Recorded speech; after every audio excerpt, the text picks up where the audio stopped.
Welcome to the Ben Daniel Podcast, where we're calling a spade a spade. The WNBA playoffs continued on this past weekend without Caitlin Clark, and a big question, since the Indiana Fever were eliminated, how will the WNBA be able to carry this momentum? Will the WNBA be able to carry this momentum through the playoffs and in to the WNBA finals? Now, folks, there are two ways that people can invest in a product that they enjoy. Way number one is they invest with their time, and way number two, they invest with their money. Now, we probably won't get the ratings, and we know ratings equal to time, so we probably won't get the ratings until either later this afternoon, maybe when it comes to Tuesday, but we might be able to follow the money and see if people were investing with their wallets this past Sunday. So I'm over here watching the Philadelphia Eagles get spanked on by the Tampa Bay Buccaneers while the Liberty and the Aces were playing. Occasionally, I would tune in. Oh, is that a missed layup? Okay, back to the Eagles game. I would tune in again. Oh, did they just airball a three from the corner? Back to the Eagles game. Oh, is that Kelsey Plum doing Kelsey Plum things? Back to the Eagles game. Folks, I need to be honest. I gave it a chance. But at every turn, I'm like, man, this is unwatchable. I'd rather watch my Eagles get destroyed by the Buccaneers.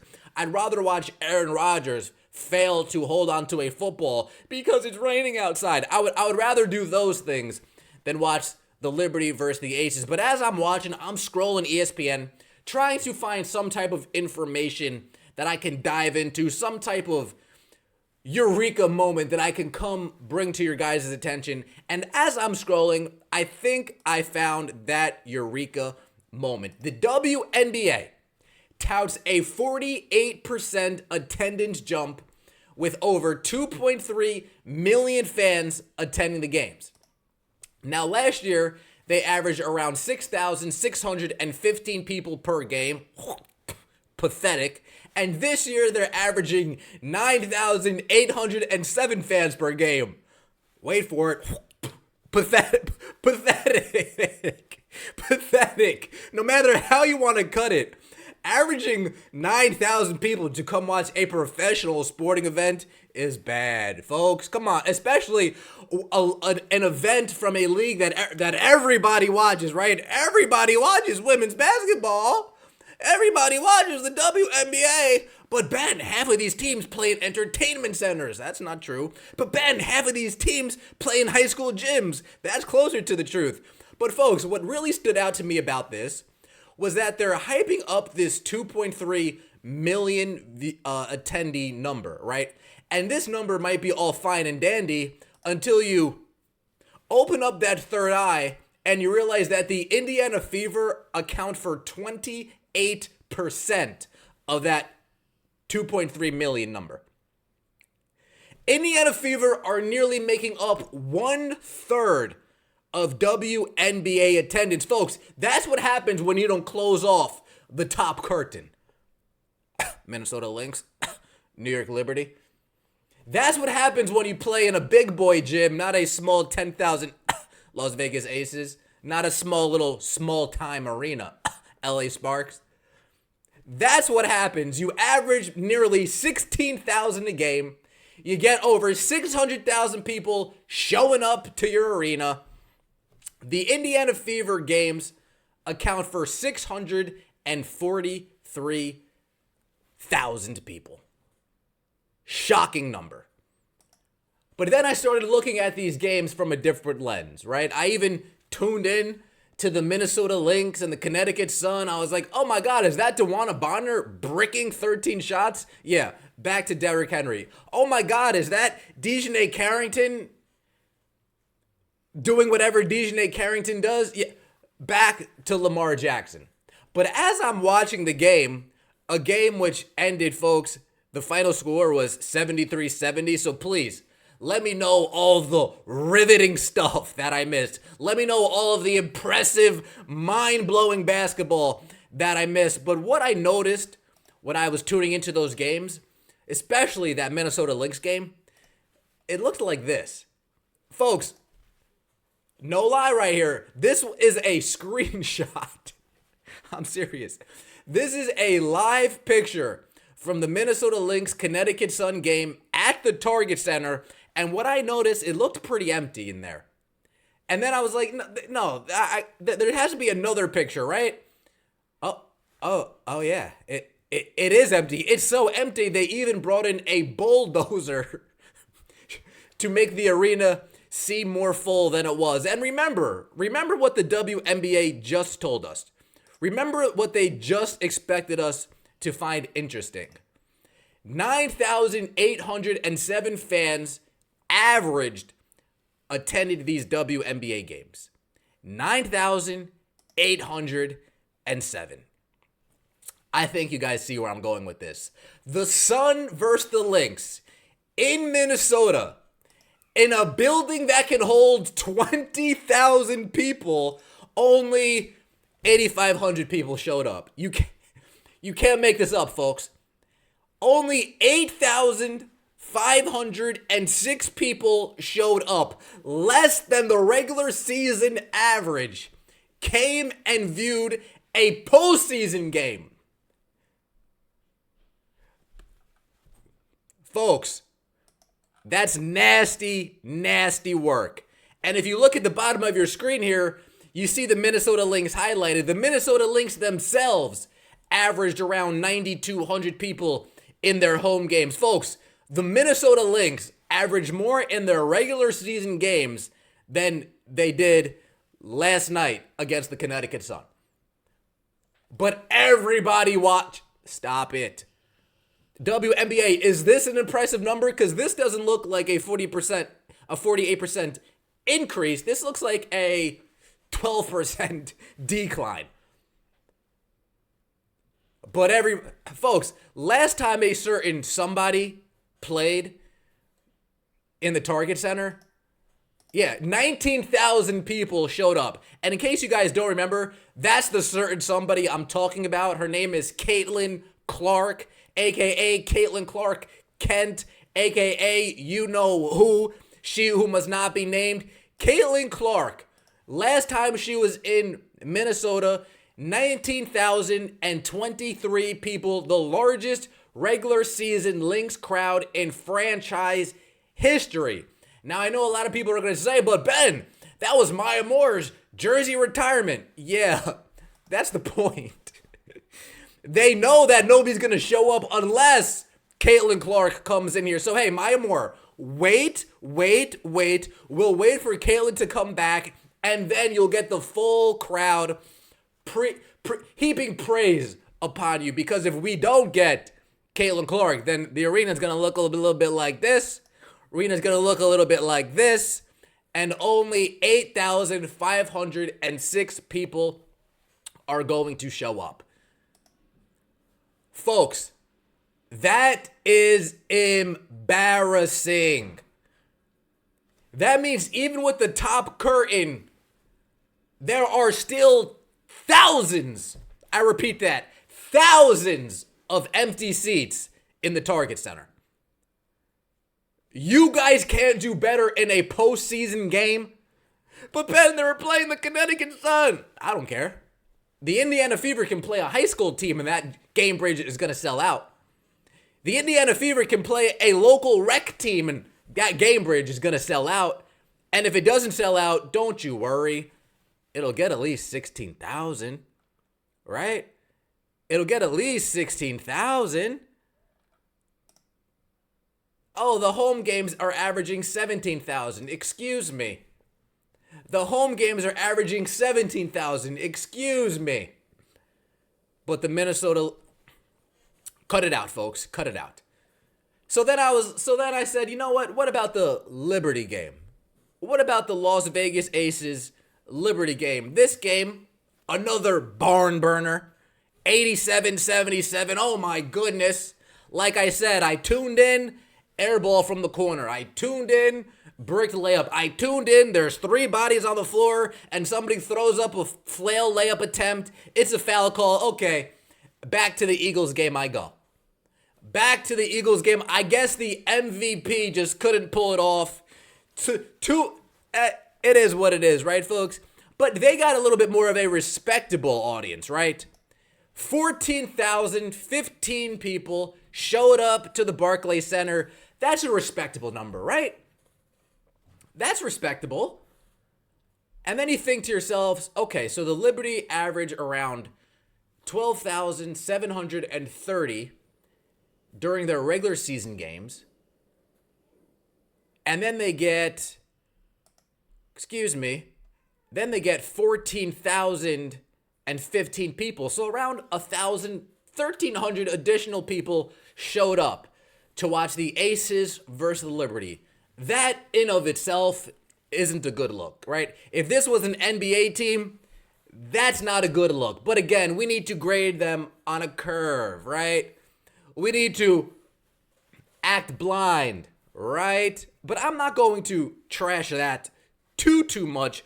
What I am going to talk about, we're going to talk about the capacity. 17,732 people for basketball games in the Barclays Center. And the last time the Aces and the Liberty faced off in the Barclays Center, last year's Game 3 WNBA Finals gave you 17,143. So I know people want to say, but it's the finals, of course. Of course they got 3,000 more people in the finals, but listen to me now. Listen to me now. This took place on a Sunday as well, so it wasn't because it was a Sunday. Were people just more interested last year that 3,000 less people showed up? That's interesting. That is interesting. But what was the highest capacity crowd that the New York Liberty have seen this year? Right? The highest capacity crowd, not because of Caitlin Clark. Angel Reese came to town. Angel Reese came to town, 17,758. So it's clear as day that for regular season games, if the interest is there, follow me, the Barclays Center will sell out. One more time. For a regular season game, if the interest is there, the Barclays Center will sell out. But before that, who else came to town? Caitlin Clark came to town. Yeah, it's only a 30 people difference. Caitlin Clark came to town, and at that time, she set the record. 17,735 people. So you're telling me more people are interested in Caitlin Clark coming to town, shocker, in Angel Reese coming to town, shocker, than they are in an Aces Liberty Finals rematch, Game 1 semifinals of the 2024 WNBA playoffs? Oh, say it ain't so. You're telling me more people are interested in watching Caitlin Clark and Angel Reese come to New York than they were in the WNBA Finals? Oh, say it ain't so. You're telling me the Liberty can only get an additional 1,000 people to show up for a playoff game? That's a rematch of the finals from last year? Oh, goodness gracious, folks. Not only do they need Caitlin Clark and Angel Reese to sell out the place, but they need Caitlin Clark to actually generate ticket sales and ticket revenue. $2 million gate when Caitlin Clark came to town. And they haven't seen that number since. That's how you see if people are investing with their money. Who is showing up to these games? Who is spending their money and saying, you know what? I am foregoing my Sunday afternoon and I am going to take a nap at the Barclays Center. I am foregoing my Sunday afternoon and I'm going to take a nap at the Target Center. Who is saying that? Not enough people to fool people that have been watching sports. Not enough attendees are coming, spending money to these games to fool these new fans. Maybe the 46,000 old fans are like, oh my God, 14,000 people. It's absurd in here. But then I take a look at it. I'm like, okay, well, 14,000 is only 1,000 more that they get in their regular season games. So that's not really that impressive. 14,000 is 3,000 less people than they got last year. These two teams met in the finals. And then 14,000 is 3,000 less than when Caitlin Clark came to town, 3,000 less than when Angel Reese comes to town. So what are we talking about here? What are we talking about here? Again, WNBA. You guys might publish these numbers and think, these 46,000 fans aren't going to believe this. 9,000 people are attending games, and that's impressive. 6,600 people are attending games, and that's impressive. Cut it out, folks. Cut it out. This doesn't impress anybody. This doesn't fool anybody. All this does is continue to highlight the abomination of the WNBA. Folks, again, 8,000 people showed up to watch the Sun versus the Lynx in Minnesota. 8,000 people.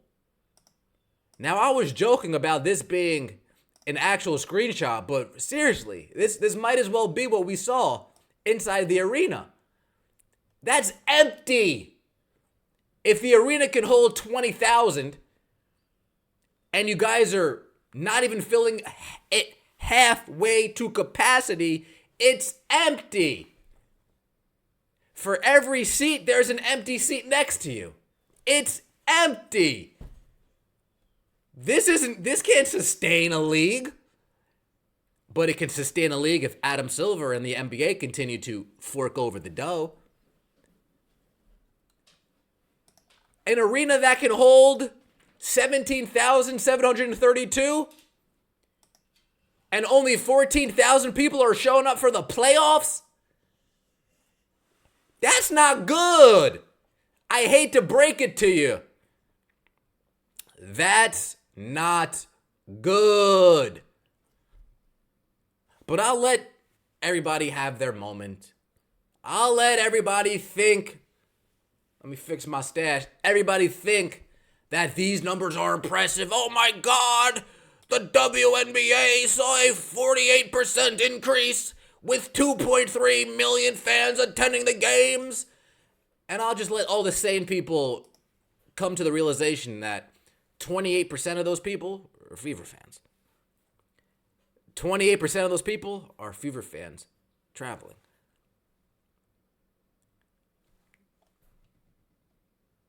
That's a number that can sustain a league. Not this 12,000, 11,000, 9,000. Who cares? That's nothing. So now that we got the attendance out of the way for Sunday's game, how are these ratings going to look? How are the ratings going to look? I am genuinely interested. Because those Wednesday games, well, that one Wednesday game did 1.2 million, but that was after Caitlin Clark. But the other two games, those other two games on Tuesday, those games did 980,000, 860,000 respectively without Caitlin Clark. So how is it going to look on Sunday? We know Caitlin Clark's a draw. We know Caitlin Clark on Football Sundays doing close to 2 million. So how are these other games going to do? Last week, they didn't do too hot. 461, 410, 403. Last week, they didn't do too hot. But as the song goes, it's a new day, it's a new dawn, it's a new light. Are we going to see 1 million people watching Aces Liberty on Channel 7? Yes, free TV. It was on free TV going heads up against the NFL. If they do over 1 million, I will come here like I did last time those games did good and say, hey, these games did pretty good. But if it's under 1 million, I'm going to come here and say, let's not use that curve.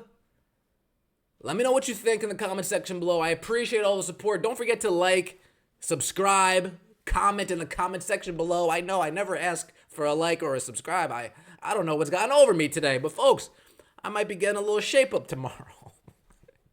Appreciate all the support. Take it easy. Have a good one, and I'll see you next time.